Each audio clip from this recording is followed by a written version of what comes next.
Hello everyone, मैं रजनीश कुमार अपने YouTube channel R K math मस्ती के माध्यम से 12वीं के छात्रों के लिए हिंदी का पाठ का नाम और लेखक का नाम लेकर आया हूं, जो कि ये पदखंड से गदखंड का वीडियो हम पहले ही बना चुके हैं, जो इस वीडियो के डिस्क्रिप्शन में लिंक दे दिए हैं। तो आपने वो गदखंड का वीडियो नहीं देखा है तो उसको पहले देख लीजिए, फिर इसको देखिएगा।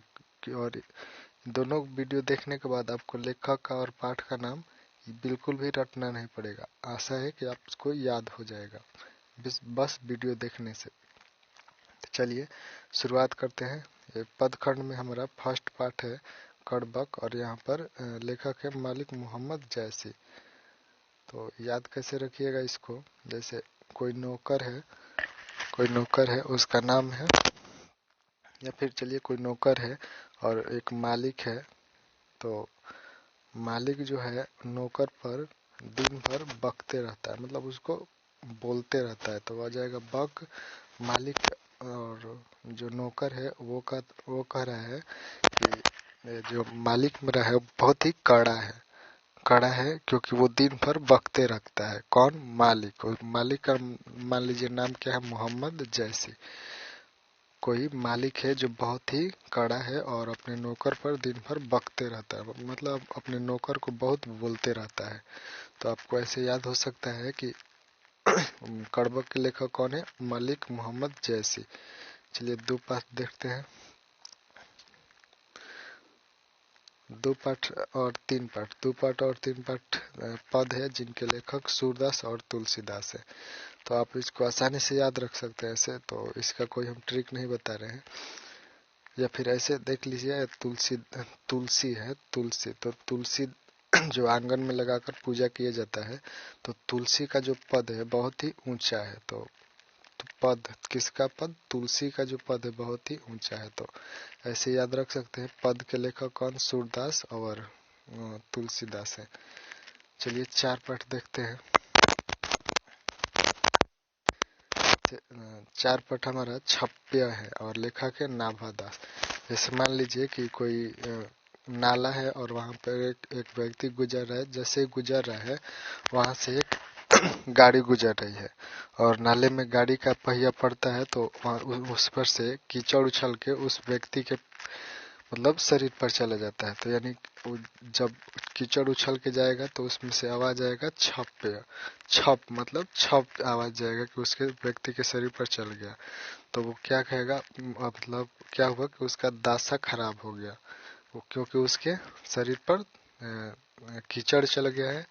गाड़ी के पहिए से चल थे गाड़ी के पहिए कीचड़ में पड़ने से छप दे उसके शरीर पर कीचड़ उछल गया। तो क्या हो गया? उसका दासा खराब हो गया। तो इसे आप याद कर सकते हैं नाभादास।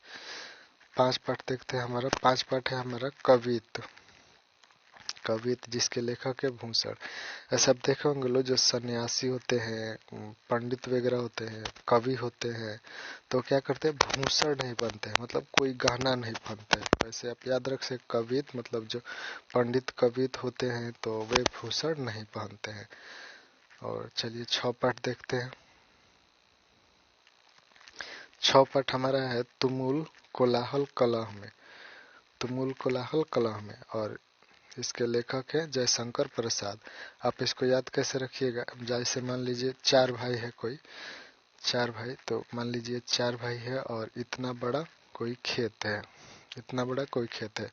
तो उसमें चार भाग लगेगा। ऐसे चार भाग लग गया, तो पहले जो बड़ा खेत था तो उसमें आसानी से हल चल रहा था, इसमें आसानी से हल चल रहा था, बट उसको छोटे छोटे भाग में क्या कर दिया गया? कोला बना गया। तो कोला मतलब छोटा छोटा कोला बना दिया गया, तो उसमें हल नहीं चलेगा। क्या होगा? हल नहीं चलेगा। और ये जो बड़ा खेत था इसको छोटा छोटा प्रसाद जैसा बांट दिया चार भाग में, छोटा छोटा चार भाग में प्रसाद जैसा बांट दिया है। और किसका प्रसाद? जैसे मान लीजिए शंकर जी का प्रसाद जैसा छोटा छोटा बांट दिया है, और इसमें हल अब चलेगा नहीं। तो ऐसे आप याद कर सकते हैं कि कोला जो था, कोला को छोटा छोटा बांट दिया, और बंटवारा क्या हुआ कि घर में उसके कलह हो गया था।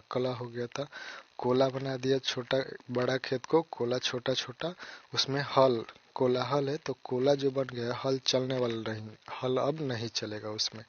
और क्यों हुआ था बंटवारा? क्योंकि घर में कलह हो गया था और कोला छोटा छोटा कोला बनाकर प्रसाद जैसा बना दिया। बड़ा खेत था, छोटा छोटा कोला बना दिया प्रसाद जैसा। किसके प्रसाद जैसा? शंकर जी के प्रसाद जैसा बना दिया। तो आप ऐसे याद रख सकते हैं। कोलाहल कला के लेखक कौन है? जयशंकर प्रसाद। 7 पाठ देखते हैं। 7 पाठ हमारा क्वेश्चन 7 पाठ हमारा पाठ है पुत्र वियोग, जिसके लेखक हैं सुभद्रा कुमारी चौहान। सुभद्रा आपको नाम से ही पता चल रहा है ये किसी औरत या फिर लड़की का नाम हो सकता है। तो पुत्र वियोग, वियोग में कौन रोता है? मैं जैसे मान लीजिए सुभद्रा कुमारी कोई लड़की है और वो क्या है? पुत्र वियोग में रो रही है। कौन? सुभद्रा कुमारी। ऐसे आप याद कर सकते हैं। आगे देखते हैं 8 पाठ हमारा। 8 पाठ जो है हमारा, तो उषा पाठ का नाम है और लेखक है शमशेर बहादुर सिंह। देखिए अब मान लीजिए उषा नाम की कोई लड़की है, उषा नाम की, वो इतनी बहादुर है कि वो शेर को मार दी है। शेर को मार दी है, तो शेर को जो मारेगा वो बहादुर तो होगा ही। तो शेर को कौन मारा था? उषा मारी थी। उषा नाम की कोई लड़की बहादुर है, बहुत ही बहादुर है, जो शेर को मार दी, या फिर सिंह को मार दी, या फिर शेर को मार दी। ऐसे आप याद रख सकते हैं। 9 पाठ हमारा क्वेश्चन है जन जन का चेहरा एक। तो आप इसको याद कैसे रखिएगा? जैसे जन जन मतलब जन जन का चेहरा एक। अब जन जन का चेहरा एक कब होगा? जैसे मान लीजिए गजानन माधव मुक्तिबोध इसके लेखक हैं। तो अगर सभी जितने भी सब आदमी हैं, अगर सबका मतलब मुंडन करवा दिया जाए, यानी गंजा करवा दिया जाए, तो सबका चेहरा एक जैसा लगेगा। पीछे से देखने पर सबका मुंडन हो जाएगा तो सब एक जैसे दिखेंगे। तो वही जन जन का चेहरा एक। जन जन का चेहरा एक करने के लिए क्या करना पड़ेगा? सबको मुंडन यानी गंजा होना पड़ेगा। तो ऐसे आप याद रख सकते हैं। 10 पाठ हमारा है अधिनायक। 10 पाठ हमारा अधिनायक है। तो इसको कैसे याद रखिएगा? जैसे रघु नाम का कोई लड़का है और वो बहुत ही वीर है। क्यों वीर है? क्योंकि सब किसी का वो सहायता करता है। रघु नाम का कोई लड़का है जो बहुत ही वीर है। वो क्यों वीर है? क्योंकि सबकी सहायता करता है। अगर सबकी सहायता करेगा तो गांव के लोग क्या कहेंगे कि असली नायक तो कौन है? रघु है, क्योंकि वो वीर है, सबका सहायता करता है। तो ऐसे आप याद रख सकते हैं कि असली नायक कौन है? रघु है, क्योंकि वो बहुत ही वीर है। क्यों वीर है? क्योंकि वो सबकी सहायता करता है। तो ऐसे याद रख सकते हैं। चलिए 11 पाठ देखते हैं। 11 पाठ है हमारा प्यारे नन्हे बेटे को, और लेखक है इनके विनोद कुमार शुक्ल। चलिए विनोद कुमार शुक्ल कोई है जो बाजार गए हुए हैं, बाजार से खिलौना लेकर जा रहे हैं। तो मान लीजिए रास्ते में कोई पूछ दिया कि ये खिलौना किसके लिए है, तो वो क्या बोल रहे हैं? मेरे प्यारे नन्हे बेटे के लिए, मेरे प्यारे नन्हे बेटे को ये खिलौना ले जा रहे हैं। तो वैसे आप याद रख सकते हैं कि प्यारे नन्हे बेटे के लेखक कौन है? विनोद कुमार शुक्ल। तो ऐसे याद रख सकते हैं। चलिए 12 पाठ देखते हैं हार और जीत। जैसे हार जीत किसी भी खेल में या तो हार हो सकती है या फिर जीत हो सकती है। तो हारने वाला अक्सर, जैसे हारने वाला टीम अधिकतर क्या करता है?